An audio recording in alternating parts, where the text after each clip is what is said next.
jelas yang merah ini kalau memang bisa dijangkau nggak perlu ke depan.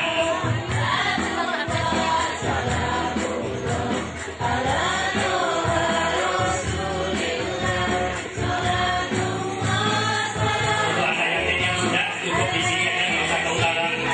Ke utara itu ada bagiannya sendiri, sudah cukup duduk di sini. Nanti kalau mau kangen itu langsung jalan ke belakang, bahkan nanti silakan jalan ke belakang.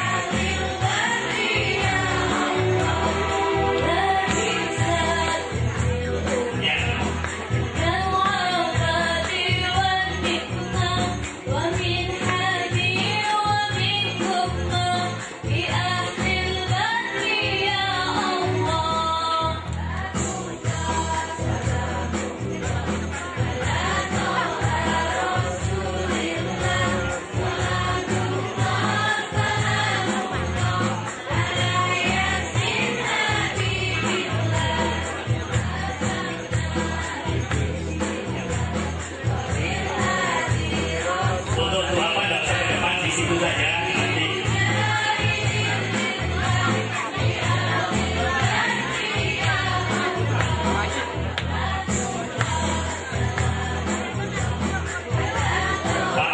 Pak Heru, amplopnya kurang, amplopnya kurang.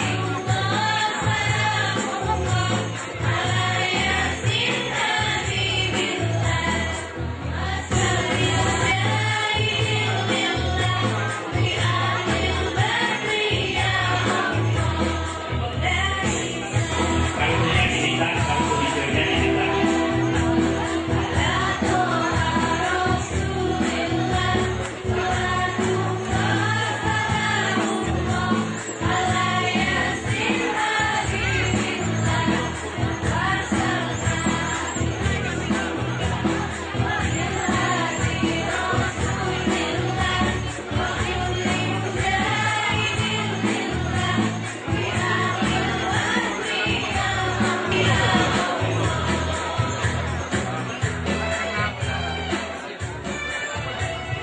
Waalaikumsalam warahmatullahi wabarakatuh.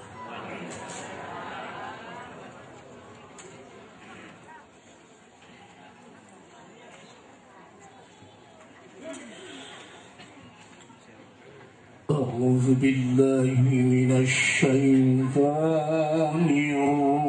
الرجيم.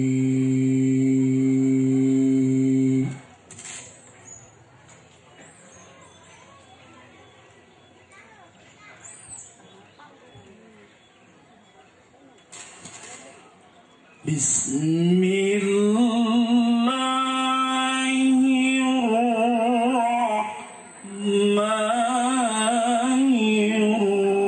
الرحيم.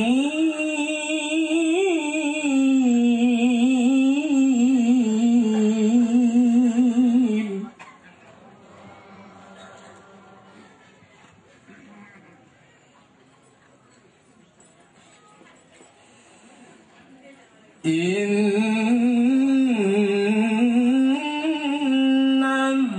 الذين آمنوا وهاجروا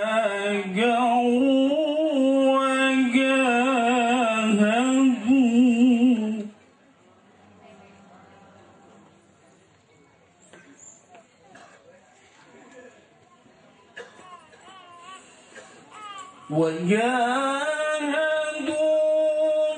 بأموالهم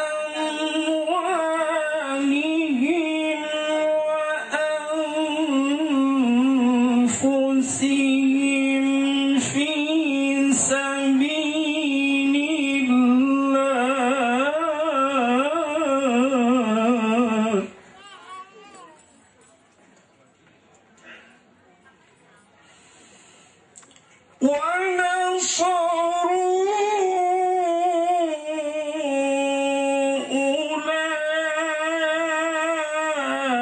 أولئك بعضهم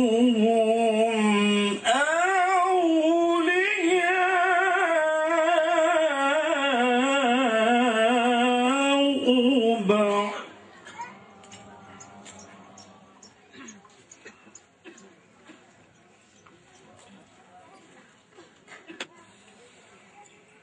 والذين آمنوا ولم يهاجروا ما لكم من ولايتهم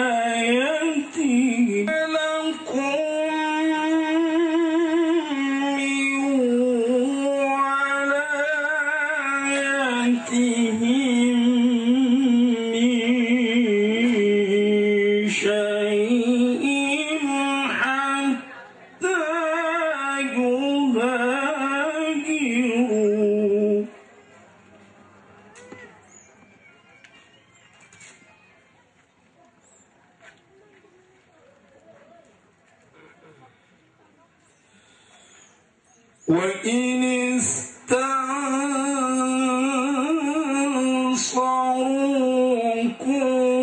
في الدين فعليكم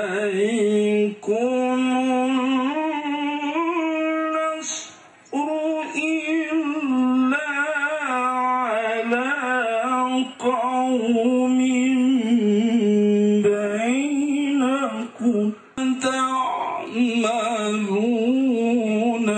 بصير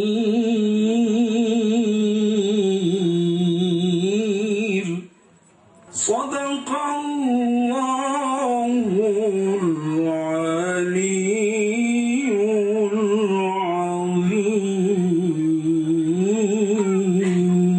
العظيم. السلام عليكم ورحمة الله وبركاته. Bismillahirrahmanirrahim. Alhamdulillahirabbil alamin. Hamdan li rabbina al-azimil jalil. Salatan wassalaman li rasulih Muhammadinil hadid dalil wa ala alihi washabihi amsalil qanatil. Amma ba'du. Para jamaah rahmati Allah, Bapak Haji Ibung sekeluarga, memang betul beliau ini pengacara, cuman gak cukup dengan penghasilan pengacaranya, sehingga harus buka kos-kosan. Nanti kalau gak cukup dengan kos-kosan, buka warung halal, gak apa-apa. Mudah-mudahan rezekinya banyak Pak Haji Ibung ini.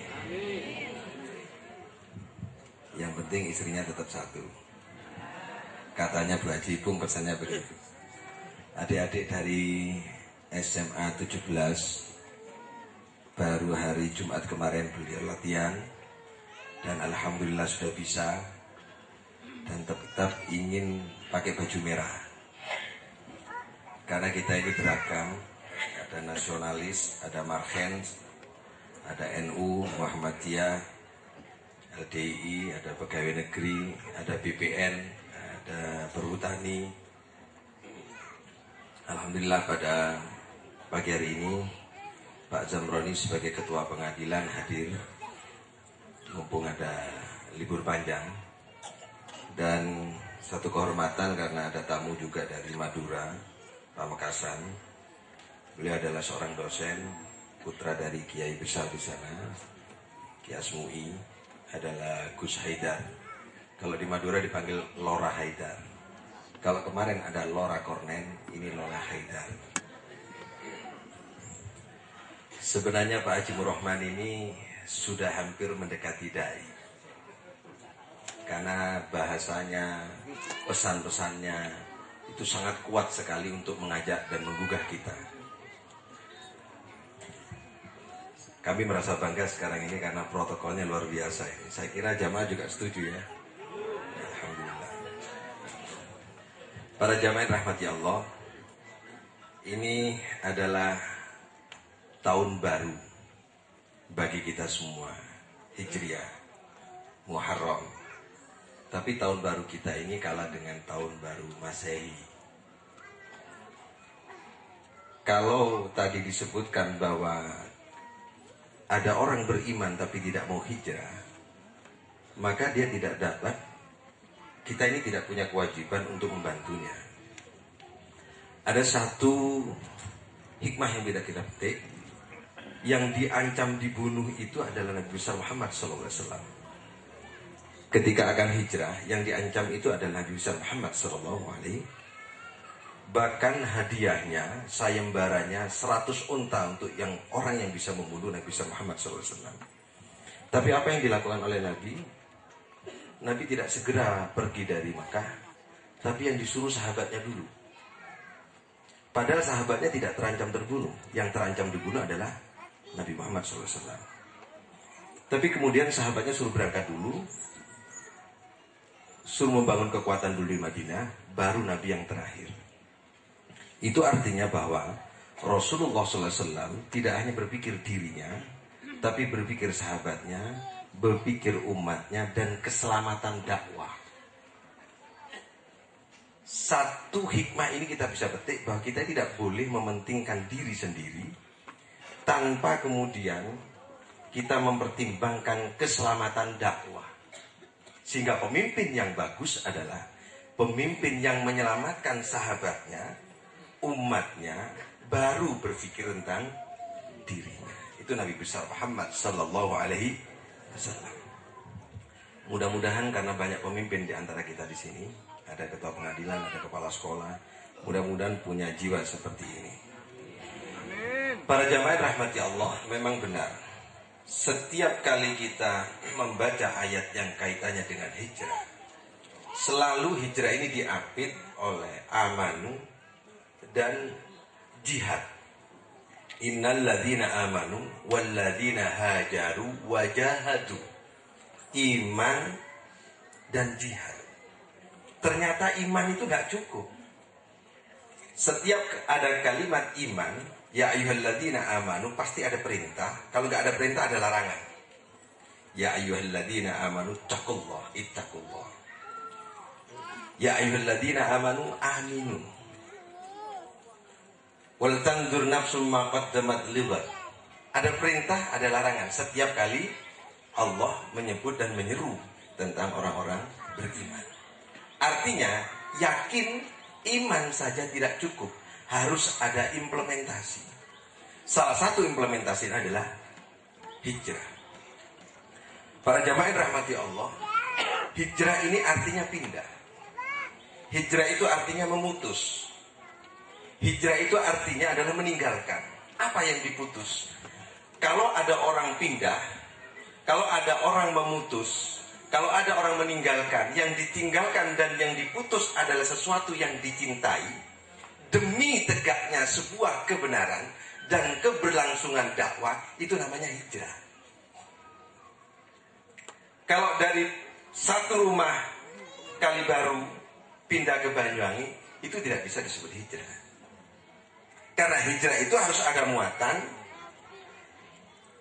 yang dicintai, ditinggalkan untuk mencapai kebenaran dan keselamatan dakwah. Ka'bah itu adalah bangunan yang pertama kali didirikan dan dibentuk oleh Allah Subhanahu wa taala. Dan sangat dicintai oleh Rasulullah sallallahu alaihi wasallam. Kemudian beliau lahir di Mekah. Pasti sangat dicintai tanah kelahirannya. Beliau juga cinta kepada umatnya dan sahabatnya di Mekah. Tapi ini harus ditinggalkan demi keberlangsungan dakwah. Ada apa di situ?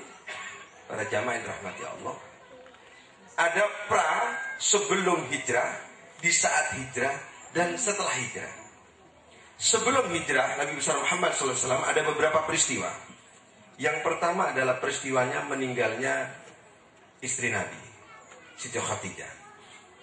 Meninggalnya Abi Thalib, pamannya Nabi besar Muhammad sallallahu alaihi wasallam. Kemudian beliau hijrah sendiri. Beliau hijrah sendiri ke Ethiopia. Mohon maaf, beliau ada bernama sahabat. Sahabatnya yang diutus untuk ke Ethiopia. Kemudian para jamaah rahmati Allah, setelah kemudian hijrah yang pertama, kemudian Nabi hijrah lagi ke Taif. Tapi kemudian diusir, dilempari batu, beliau kembali lagi ke Mekah. Ada sejarah panjang, kemudian ada Bai'at Aqabah. Ini sebelum hijrah dimulai. Ada Isra Mi'raj. Peristiwa-peristiwa ini adalah penyempurnaan spiritualitas keumatan, kesempurnaan spiritualitas sahabat-sahabat Nabi besar Muhammad SAW. Bagaimana perasaan Nabi ditinggal Siti Khadijah? Bagaimana perasaan Nabi ditinggal Abi Thalib? Bagaimana kemudian perasaan Nabi diusir ketika ke Taif?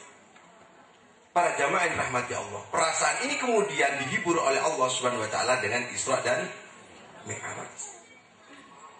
Lengkap kemudian Rasulullah SAW mengislamkan beberapa orang kafir Quraisy di Bukit Aqabah antara Mina dan Mekah. Ada Aqabah pertama, ada Aqabah yang kedua. 6 orang, ditambah lagi 10 orang, dan yang terakhir 75 orang untuk masuk Islam. Artinya apa? Orang yang beriman, seperti kita, kalau kita ambil petik hikmah dari sini, ketika kita benar-benar beriman kepada Allah Subhanahu wa taala, kita harus mampu berdakwah untuk mengajak orang lain memahami Islam, memahami Al-Quran, agar dia kemudian memeluk Islam. Sebelum hijrah, Nabi besar Muhammad SAW mengislamkan beberapa orang kafir. Maka kita harus punya semangat untuk mengenalkan Al-Quran, untuk mengenalkan Islam, sebagaimana yang telah dilakukan oleh Wali Songo, mengislamkan orang hampir seluruh Indonesia, yang mayoritas ini umat Islam dulu asalnya dari Hindu. Semangat ini ada pada semangat ketika motivasi untuk hijrah. Maka kita tentu harus ada upaya-upaya seperti itu para jamaah rahmati Allah. Kenapa kemudian innal ladina amanu wal ladina hajaru fillah, bukan ilallah tapi fillah. Artinya orang yang berhijrah itu adalah orang yang sudah beriman, orang yang sudah diliputi iman, orang yang ada pada ruang keimanan, bukan orang yang kafir, bukan orang yang munafik, bukan orang yang fasik, tapi orang yang beriman. Sehingga motivasi hijrah itu karena iman. Yarjuna rahmatullah, mengharap rahmatnya Allah. Kalau kita hijrah mengharap rahmatnya Allah, ada 5 yang akan kita dapatkan para jamaah yang rahmati Allah. Kalau kita hijrah, pindah, memutus, meninggalkan, kalau kita ambil dalam konteks sekarang, kita kan cinta sama istri kita. Sepakat? Sepakat Pak ya? Ibu-ibu cinta sama suami, kita cinta sama anak, kita cinta sama harta, kita cinta sama jabatan kita, kita cinta sama harta yang kita miliki. Pengajian kita kemarin bukan berarti kita tidak mau mencari harta. Kita cari harta, kita cintai harta kita. Tapi harta yang kita cintai harus berimplikasi terhadap keselamatan dakwah. Jabatan yang kita miliki harus mampu menyelamatkan dakwah. Itu kita cintai harta itu. Tapi kalau kemudian harta itu, jabatan itu, kedudukan itu tidak mampu menyelamatkan dakwah, maka kita harus tinggalkan. Nabi besar Muhammad SAW itu meninggalkan Mekah karena ada ancaman kehancuran terhadap dakwah Islam. Nabi tidak hanya diledek, tidak hanya diolok-olok, Nabi kemudian diembargo. Suatu saat Nabi bagaimana sahabat-sahabatnya dan Nabi itu tidak bisa makan, akhirnya kelaparan. Ini mengancam dakwah. Sesuatu yang dicintai, Ka'bah dan Mekah itu harus ditinggalkan untuk keselamatan dakwah. Boleh kita mencintai harta, boleh juga kita mencintai jabatan kita, tapi jabatan harta benda kita ini harus punya fungsi untuk menyelamatkan dakwah.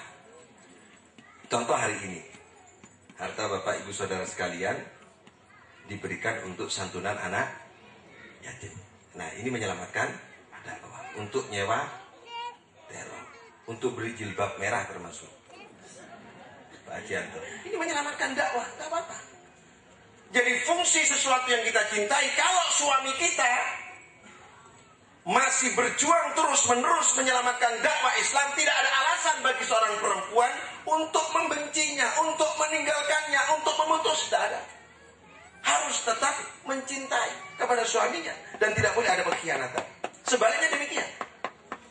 Ini kalau kita ambil hikmah yang pertama para jamaah rahmati Allah, bahwa memutus, meninggalkan dan pindah dari satu tempat ke tempat lain demi tegaknya kebenaran, walaupun yang ditinggalkan adalah sesuatu yang dicintai, ini adalah merupakan anjuran dari Allah Subhanahu wa ta'ala. Ini para jamaah rahmati Allah. Apa yang akan kita peroleh? Yang pertama kita akan peroleh adalah ampunan dari Allah Subhanahu wa ta'ala. Karena ayat ini ditutup dengan wallahu ghafurur rahim. Ampunan dari Allah. Orang-orang yang berhijrah karena ini, insya Allah akan mendapatkan ampunan dari Allah Subhanahu wa ta'ala. Yang kedua, lanubawi annahum fid dunya hasanah. Akan diberi tempat di dunia ini, tempat yang hasanah. Kita ada di daerah mana ini? Jalan Majapahit, Taman Baru. Akan menjadi tempat yang baik kalau tujuannya mulia. Dimanapun kita berada, selama ada di dunia ini, asalkan tujuannya hijrah karena Allah Subhanahu wa ta'ala, insya Allah akan dikasihkan tempat yang bagus. Ini para jamaah rahmati Allah. Apa bedanya hijrah tanggalan hijriyah dengan tanggalan masehi? Sebenarnya penanggalan hijrah ini yang membuat adalah Umar bin Khattab. 17 tahun setelah di Madinah, atau kurang lebih 7 tahun setelah wafatnya Nabi Muhammad SAW. Ada yang usul satu hijriah itu dimulai dari lahirnya Nabi Muhammad SAW. Ada yang usul lagi di saat Nabi diangkat menjadi Nabi. Tapi kemudian Umar bin Khattab mengambil satu hijriah ini adalah satu Muharram itu dimulai dari berangkatnya Nabi Muhammad SAW hijrah dari Mekah ke Madinah. Ada apa dan bagaimana rahasianya? Karena kalau kelahiran, kesan yang kita peroleh adalah kelahiran seorang bayi yang punya orang tua dan punya ibu. Tapi kalau Masehi lain lagi. Masehi itu dulu penanggalannya adalah penanggalan Romawi, 10 bulan. Kemudian berubah menjadi 13 bulan. Kemudian oleh orang-orang Nasrani, ini tanggal 1 Januari dimulai dengan lahirnya Yesus. Lahirnya Nabi Isa. Walaupun lahirnya Nabi Isa tidak ditemukan referensi bahwa tanggal 1 Januari. Jadi kalau kita meramaikan 1 Januari, itu sama dengan meramaikan lahirnya Yesus. Lebih ramai 1 Januari daripada 1 Muharram. Harusnya kita umat Islam itu menghidupkan 1 Muharram tidak hanya santunan anak yatim. Karena ini punya dimensi politik, punya dimensi ekonomi, punya dimensi sosial, punya dimensi spiritual. Hijrah ini pada jemaah rahmat Allah. Dimensi sosialnya akhlak Nabi kelihatan. Bagaimana beliau mengutamakan sahabatnya daripada dirinya. Dimensi ekonomi yang kedua, Ka'bah waktu itu dikuasai orang-orang kafir Quraisy. Ekonominya meningkat. Ini kalau ditinggalkan oleh Nabi besar Muhammad SAW, ekonomi maka akan hancur. Maka ada kepentingan ekonomi di situ. Kalau ditinggalkan ekonomi maka akan hancur. Kalau ekonomi maka hancur, kafir Quraisy akan kolap. Maka harus ditinggalkan. Kenapa Nabi harus dibunuh? Satu sisi Nabi itu punya daya pikat, magnet untuk mengajak orang datang ke Mekah, ke Ka'bah untuk berdagang. Satu sisi lain kafir Quraisy tidak suka karena beliau berdakwah tentang Islam. Maka beliau kemudian diusir. Ini kepentingan ekonomi. Kepentingan politiknya, bahwa Rasulullah SAW meninggalkan Mekah itu untuk menyusun strategi kekuasaan, kemudian menaklukkan kembali Mekah. Ditinggalkan Mekah sementara, kemudian pindah ke Madinah, membangun negara pertama kali, yaitu Madinah. presidennya adalah Nabi besar Muhammad SAW, dengan undang-undang dasarnya adalah Dustur, yaitu Piagam Madinah. Kemudian dari Piagam Madinah ini 8 tahun kemudian ada Fathu Mekah. Ini politik, dimensi politik. Jadi hijrah itu banyak dimensi,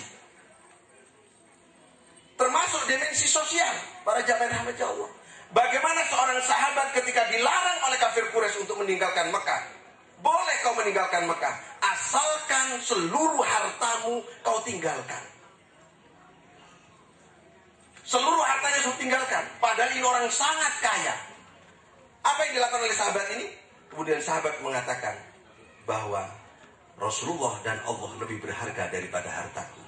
Harta ini ditinggalkan. Itu artinya punya dimensi sosial. Islam lebih penting daripada harta dan kedudukan. Ini para jamaah yang rahmati Allah.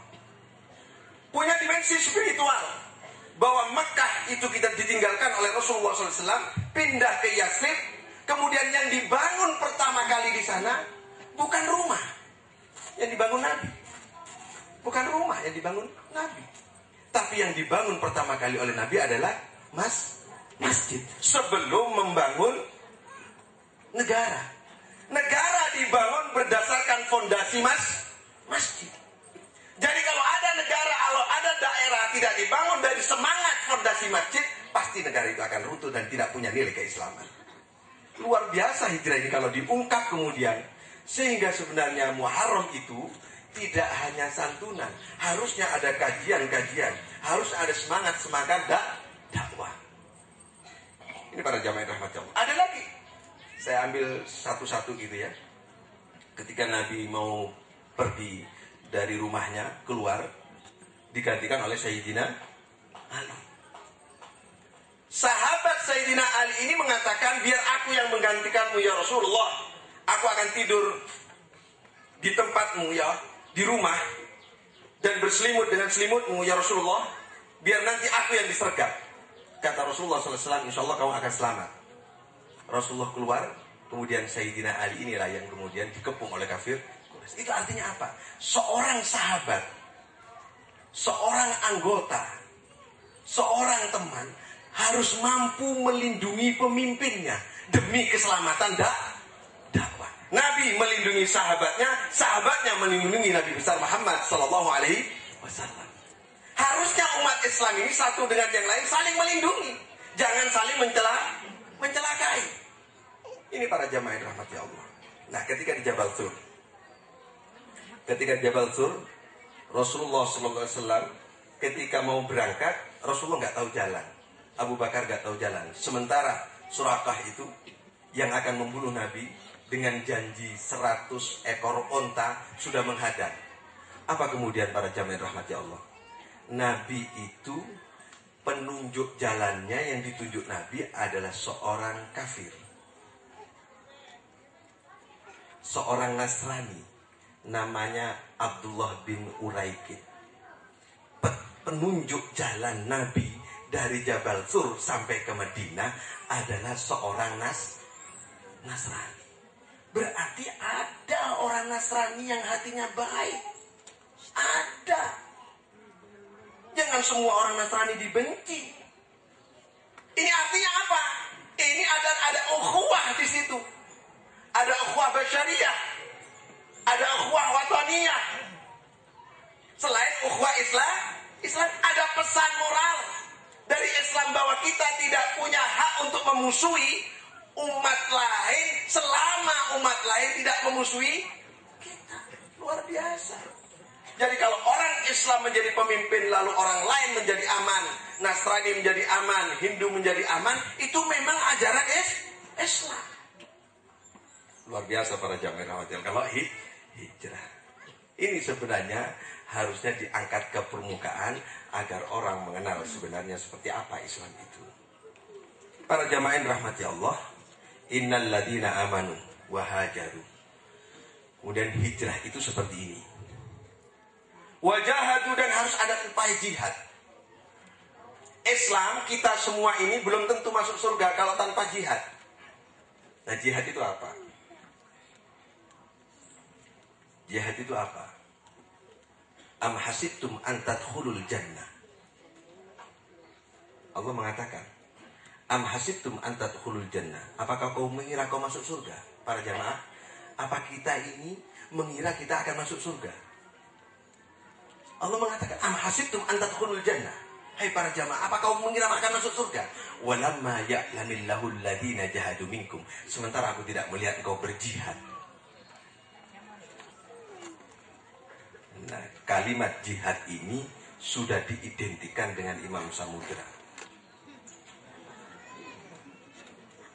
Terus diidentikan lagi kalimat jihad ini dengan teror. Ayo kita murnikan jihad itu.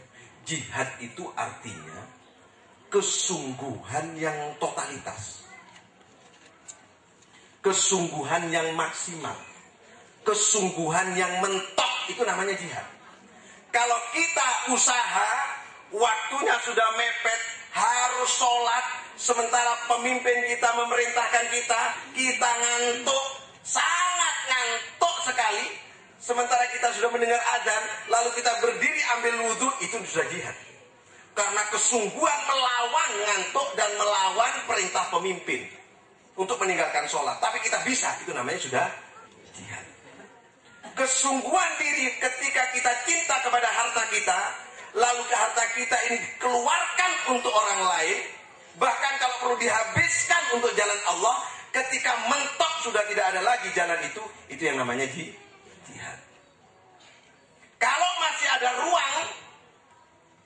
masih ada ruang, kita masih bergerak, itu bukan jihad. Kalau masih leha-leha, itu bukan. Contoh, di Banyuwangi banyak tempat maksiat. Betul ya? Banyuwangi banyak HIV AIDS. Sepakat? Harjaba banyak juga hiburan-hiburan yang hingar. Apakah kita sudah mengingatkan? Jangan ninggalkan sholat, walaupun ada etnokarnival. Bagaimana dandannya jam 10, pulangnya maghrib. Sholat duhurnya kapan, sholat asarnya kapan. Kalau kita tidak mengingatkan lalu sholat ditinggalkan, kita tidak berjihad. Itu jihad, itu mengingatkan saja jihad sudah. Perkara dipakai gak dipakai, yang penting diingatkan. Begitu ya? Ini tentang iman itu harus hijrah, hijrah itu harus jihad. Para jamaah rahmati Allah. Ini biar gak jenuh. Lagu yang siap apa tadi? Adik-adik.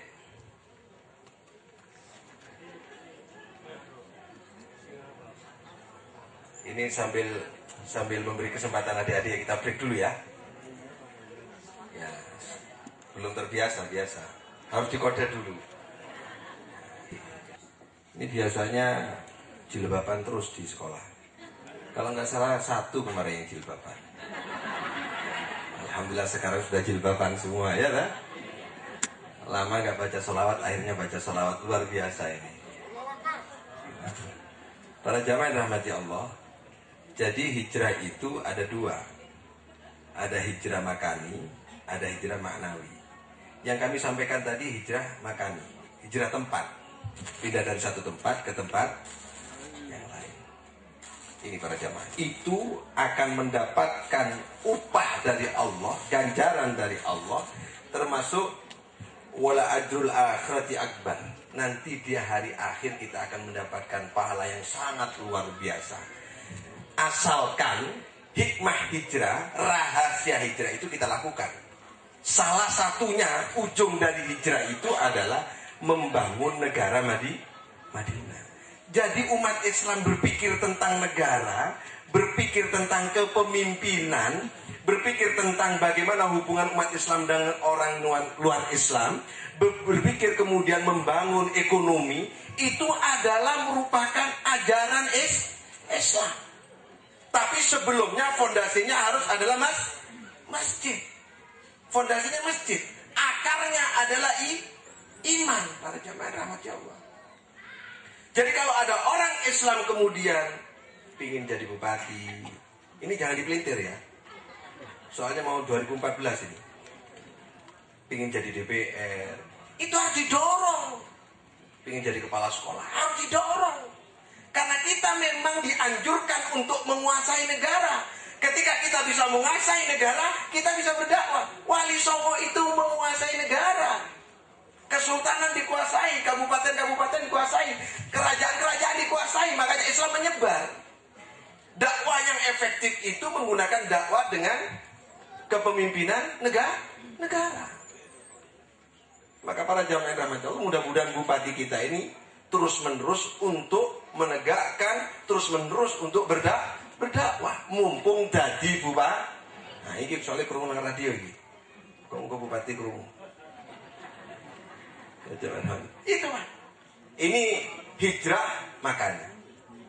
Hijrah makanya. Sekarang hijrah maknawi. Substansi hijrah itu apa? Kita ambil sekarang. Kita ini hijrah. Dulu asalnya kita di alam ruh. Kemudian masuk ke rahim ibu. Kemudian keluar dari rahim ibu. Kemudian sebentar lagi kita hijrah ke kuburan. Betul nggak itu? Itu hijrah hakiki itu. Semua kita ini pernah keluar dari rahim ibu. Saya dulu, ibu pernah nggak merasakan masuk surga? Minum tapi tidak pernah kencing. Makan tapi tidak pernah berak. Senang tapi tidak tertawa. Pernah merasakan? Saya pernah merasakan. Ketika di dalam rahim, kan bahagia, tapi nggak ketawa. Kan dikasih minum. Loh, kalau kencing di dalam rahim ibu gimana? Kan tidak berak di situ, karena tidak ada WC di situ. Surga itu seperti itu. Lah kemudian kita hijrah dari rahim ibu kemudian ke dunia. Inna nahnu nuhyil mauta. Inna nahnu nuhyil mauta. Kita ini oleh Allah Subhanahu wa taala dihidupkan setelah kita ini mati dan dimatikan setelah kita hidup. Ma qaddamu wa atharahum, bekalnya dua. Kalau tadi hijrah secara dari tempat itu banyak sekali, ada 11 kalau nggak salah. Ini dua. Ma qaddamu, apa yang kita perbuat oleh Allah Subhanahu wa taala dicatat melalui malaikatnya. Wa atharahum, apa prestasi kita sebelum kita dipanggil oleh Allah Subhanahu wa taala. Jadi bekal untuk hijrah ke kuburan hanya dua. Ma qaddamu wa atharahum. Ma qaddamu itu perbuatan, sikap, tingkah laku, amaliyah kita, keseharian kita, usaha kita, tindakan kita. Apa yang kita lakukan? Maka diperintah oleh Allah Subhanahu wa taala, wal tanzur nafsum ma qaddamat lighad. Apa yang telah kita lakukan untuk persiapan menjemput masa depan kita ketika kita akan hijrah ke kubur. Itu sesungguhnya hijrah yang sebentar lagi kita hijrah. Tinggal nunggu komando saja. Para jamaah rahmatnya Allah. Komando tentu dari malaikat pencabut. Apa yang kita kerjakan? Coba kita koreksi. Yang sudah kita kerjakan apa? Wa atharahum itu maknanya prestasi. Apa yang kita tinggalkan? Meninggalkan masjid. Kita telah meninggalkan masjid. Kita meninggalkan musola. Kita meninggalkan pesantren. Pak Qaddafi meninggalkan sekolahan gratis. Terus seandainya Pak Qaddafi dipundut, sudah ada. Luar biasa ini. Inna nahnu nuhyil mauta ma qaddamu wa atharuhum. Para jamaah rahmatnya, itu yang sesungguhnya hijrah dari dunia ke alam. Kullu shay'in ahsaynahu fi imamin mubin. Allah akan kemudian mencatat kita bagaimana sesungguhnya kita hidup di dunia ini. Ada persiapan nggak kita hidup di dunia ini? Karena hijrah yang diambil oleh Rasulullah SAW itu juga punya dimensi sosial yang seperti saya sampaikan tadi, loman. Apa perlu kita tes sekarang? Jamaah kita ini kita uji. Mumpung Kiai Burhan ini butuh pesantren, mau bangun nggak punya uang ini. Mana ya Burhan? Betul ya? Seharusnya kalau bulan Muharram harus sering ngasih. Seharusnya kalau bulan Muharram harus baca Al-Quran yang banyak. Seharusnya kalau bulan Muharram dandani negoro. Harusnya begitu. Harusnya bulan Muharram memperbaiki harusnya bulan Muharram memperbaiki persahabatan. Kita kumpulkan semua agar kita punya bekal untuk hijrah yang sesungguhnya nanti di alam. Butuh berapa ya ini? Tadi saya dikasih surat sama dia ini 16 juta kayaknya. Saya baca ini. Sebenarnya butuh pinten ya? 40 bal. 40 bal 40 sak betul. Keramiknya. Nah, monggo sinten sing ngajeng nyumbang mumpung Muharram. Ayo. Dari ibu-ibu dulu. Apa dari saya dulu? Ya, saya 500.000. Ya, Mi, 500.000 Mi. Ya, dicoba ini Muharram ini soalnya. Ini mumpung Muharram ini. Ibu-ibu, Bu Emi, 300. Biasanya Bu Mujib juga. Pak Janton, 500. Ibu yang sana. Bapak-bapak nggak usah wis, ibu-ibu tok aja. 500. Pak Heru 500.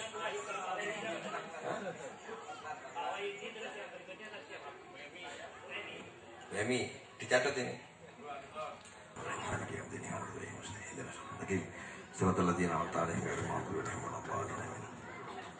Semoga kita kalau hijrah ke kubur nanti mudah-mudahan kita mendapatkan bekal yang cukup. Para jamaah yang rahmati Allah. Ya, itulah mungkin akhir dari pengajian ini. Nanti kami mohon Bapak Ibu Saudara sekalian tidak meninggalkan tempat dulu sebelum kita makan bersama ya. Yang tanya kemarin hadir nggak? Hadir. Pak Zamroni mohon naik ke pentas ketua pengadilan. Saya tidak tahu pertanyaannya bagaimana. Mungkin bisa diulangi yang bertanya. Apa?